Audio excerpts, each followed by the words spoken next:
In the past years, America has really cranked up their fitness and health efforts, with readily available fresher foods, increased information about physical activity, and more fitness facilities encouraging people to get moving. But despite all of this, why are there still so many people who are not exercising? According to an article published to the Journal of the American Medical Association, in the United States, the majority of the adult population is at least overweight, with 2/3 of the U.S. population not meeting physical activity prescriptions despite widespread information about the numerous benefits of physical activity. The problem seems to lie much deeper than one would think, going down deep into the roots, to their socioeconomic status. The American Psychological Association defines SES as the social standing or class of an individual.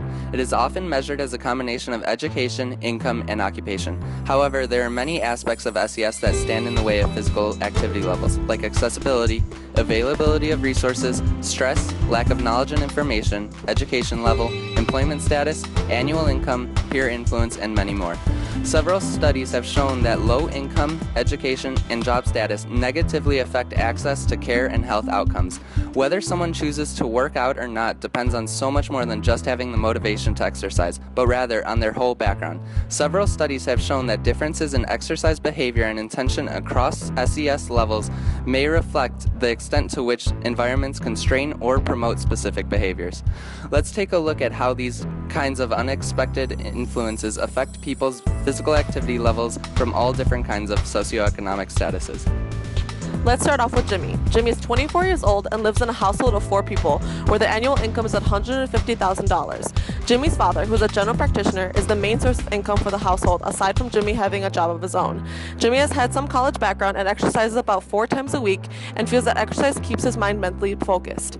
According to an article published in the Journal of Aging and Health, early life SES is positively associated with exercise in later life.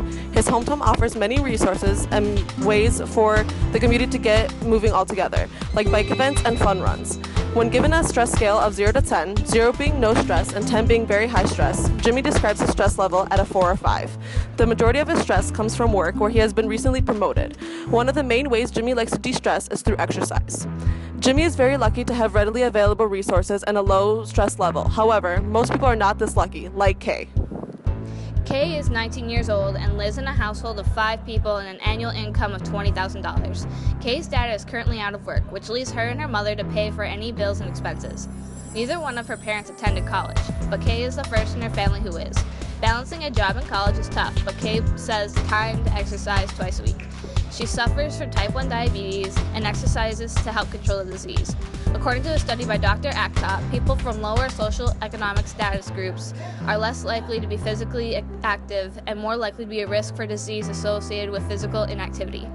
Back home, Kay's parents are not as fortunate as her. There are a few exercise facilities back home. However, the weather in Minnesota is a major factor of access to those facilities, and cost is unbearable. She reports her stress level at an 8 and says her major stressors are being a full-time student and worrying about having enough financial support. According to an article, individuals who are socioeconomically disadvantaged experience more stressful life events, and when stressful events do happen, individuals who are socially economically disadvantaged perceive these events as more stressful, perhaps due to limited interpersonal, intrapersonal resources to cope with stressors. Kay is someone who is not as lucky as Jimmy. However, there are many people who fall in the middle, like Wojtek and Anita. Wojtek, who is 47, and Anita, who is 44, live in a household of 7 people, which includes their 5 children. Their annual income is around $80,000. Wojtek has some college education, and Anita is currently attending community college part-time. They both do not exercise, even though they understand the importance of physical activity. Both are very tired when they get back from work and focus their time on other responsibilities. They feel that their neighborhood offers enough resources for physical activity, such as walking trails and plenty of green space. Wojtek describes his stress level at a 7 and says that most of his stress comes from his job. Anita describes her stress level at an 8 and says that the majority of her stress comes from school, work, and other responsibilities. Even though they both admit that exercise would be ideal to help reduce stress, they choose to lean towards their hobbies, such as reading. According to one study, this seems to make sense because people of low and mid SES are less likely to perceive a personal need to engage in physical activity for health benefits and tend to disregard its many powers, such as acting as a stress reliever.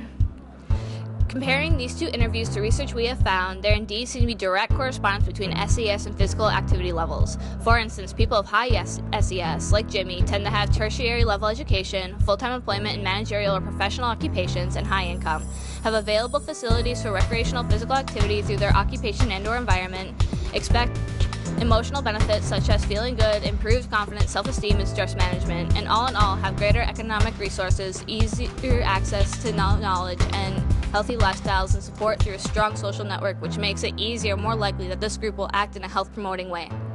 On the other hand, people of low SES, like Kay, are less likely to engage in recreational physical activity and more likely to describe poor health experiences, limited exposure, fewer activity-promoting cognitions, fewer anticipated benefits, less social support, and barriers of inconvenient access and low personal functioning. Also, with less physical activity, it is no surprise that disease and emotions such as general health, depression, personal uncertainty, low life satisfaction, anxiety, nervousness, insecurity, unstableness, and poor coping skills are associated with people of low SES. But let's not forget that there are many people who fall into mid-SES, like Wojtek and Anita.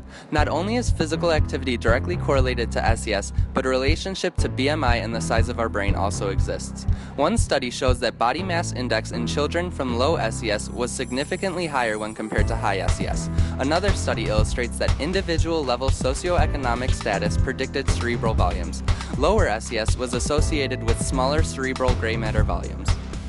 The choice to exercise may not always be as easy as some say, but with more people in places like Chicago realizing that socioeconomic status and its many factors contribute to overall physical activity levels, changes are taking place, like more affordable and accessible facilities, green spaces, and many more trails. By informing more people about the importance of physical activity and its many benefits, more Americans could live healthier lifestyles. Here at UIC, we encourage those all around us, despite the differences in socioeconomic statuses, To get moving. To live healthy, active lifestyles. And to really get their sweat on.